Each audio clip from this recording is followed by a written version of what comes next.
भारत 1.4 अरब लोगों का देश 1947 में अपनी स्वतंत्रता का जश्न मनाया।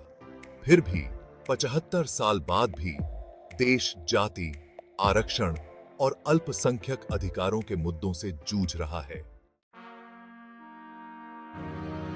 भारतीय राष्ट्रीय कांग्रेस, जिसने भारत को स्वतंत्रता दिलाई, ने स्वतंत्रता के बाद के अधिकांश समय में राजनीतिक परिदृश्य पर प्रभुत्व बनाए रखा है, लेकिन इसने गहरे जड़ें जमा चुकी जाति व्यवस्था को कैसे संभाला? ऐतिहासिक अन्यायों को दूर करने के लिए कांग्रेस ने जाति आधारित आरक्षण लागू किया, जो अनुसूचित जातियों, अनुसूचित जनजातियों और अन्य पिछड़ा वर्ग के लिए शिक्षा और रोजगार में कोटा प्रदान करता है। यह कदम एक महत्वपूर्ण मोड़ था, लेकिन इसके प्रभाव और प्रभावशीलता पर बहस जारी है। आलोचकों का कहना है कि कांग्रेस ने आरक्षण और मुफ्त उपहारों का उपयोग वोट सुरक्षित करने के उपकरण के रूप में किया है, जिससे निर्भरता पैदा होती है, बजाय हाशिए पर पड़े लोगों को सशक्त बनाने के। यह विवाद आज भी जीवंत है और इससे जुड़े सवालों के जवाब ढूंढना जरूरी है। एक कक्षा, व्यावसायिक प्रशिक्षण केंद्र। आरक्षण पर ध्यान केंद्रित करने के बजाय कई लोग मानते हैं कि कांग्रेस को प्रशिक्षण कार्यक्रमों में निवेश करना चाहिए था, जिससे व्यक्तियों को समान स्तर पर प्रतिस्पर्धा करने की क्षमता मिलती। हाँ, अगर कांग्रेस ने अधिक प्रशिक्षण कार्यक्रम शुरू किए होते तो इससे लोगों को अपने कौशल को निखारने और बेहतर अवसर पाने का मौका मिलता।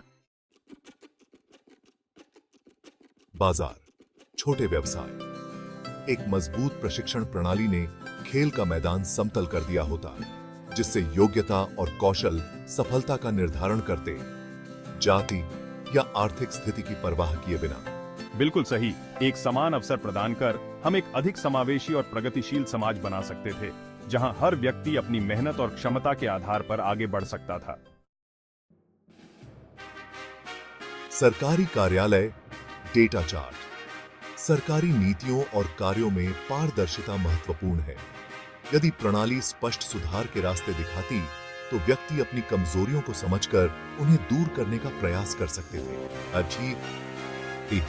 सही कहा। पारदर्शिता से न केवल विश्वास बढ़ता है, बल्कि यह लोगों को अपनी क्षमताओं और कमजोरियों का सही आकलन करने में भी मदद करती है, जिससे वे अधिक प्रभावी ढंग से अपने लक्ष्यों को प्राप्त कर सकते हैं।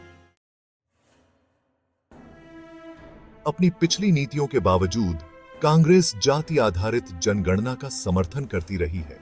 समर्थकों का कहना है कि यह लक्षित नीतियों के लिए आवश्यक है, जबकि विरोधियों को डर है कि इससे जातिगत विभाजन और गहरे हो सकते हैं।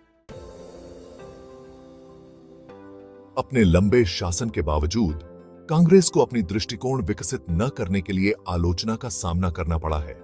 आगे बढ़ते हुए भारत को ऐसी नीतियों की आवश्यकता है जो सच्ची समानता को बढ़ावा दें, केवल जाति पर ध्यान केंद्रित करने के बजाय कौशल और योग्यता पर जोर दें।